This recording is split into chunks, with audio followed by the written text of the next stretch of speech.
धाकटे भाऊ श्रीनिवास पवार यांनी त्यांची साथ सोडत काका शरद पवारांना हात दिला आणि त्यानंतर आता अजित पवारांच्या राष्ट्रवादीने देखील श्रीनिवास पवारांना लक्ष केल्याचं पाहायला मिळतंय आणि त्यामुळे सुनेत्रा पवारांची उमेदवारी जाहीर होण्याआधीच बारामतीतील लढतीवरून राजकारण तापल्याचं पाहायला मिळतंय। पाहूया।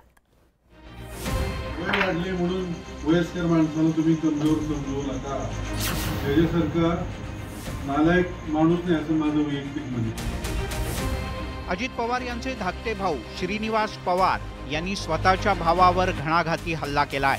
शरद पवार यांना साथ देण्याची त्यांनी घोषणा केली आहे। त्यामुळे काकांच्या विरोधात मैदानात उतरलेल्या अजित पवार यांना आता कुटुंबातूनच विरोध सुरू झाल्याचं पाहायला मिळत आहे। मोठा भाऊ काकाच्या विरोधात उभा ठाकला असताना श्रीनिवास पवार यांनी मात्र अजित पवार यांना आरसा दाखवण्याचा प्रयत्न केला।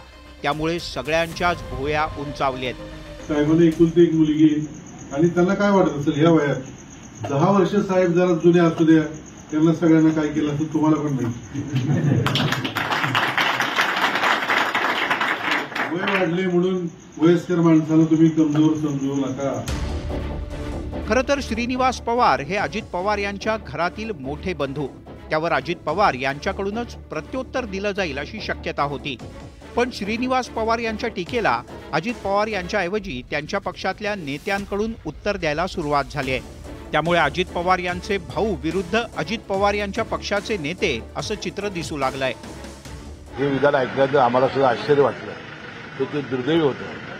तसे मला असं आठवतंय की ज्यावेळा पवार साहेबांनी तथाकथित पहाटे म्हणजे सकाळी शपथविधी 8 वाजता घेतली होती, त्यावेळा त्यांचं मनपरिवर्तन करण्यासाठी आम्ही श्रीनिवास पवारांच्या फ्लॅटवर गेलो होतो।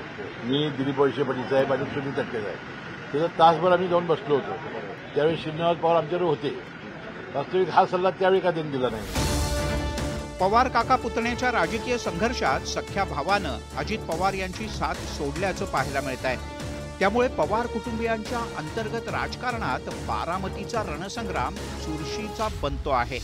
आता बारामती लोकसभेच्या मैदानात नणंद आणि भाऊजय समोरासमोर उभ्या ठाकलेत। या लढतीत पुढे काय काय घडतं याकडे सगळ्यांचं लक्ष लागलंय।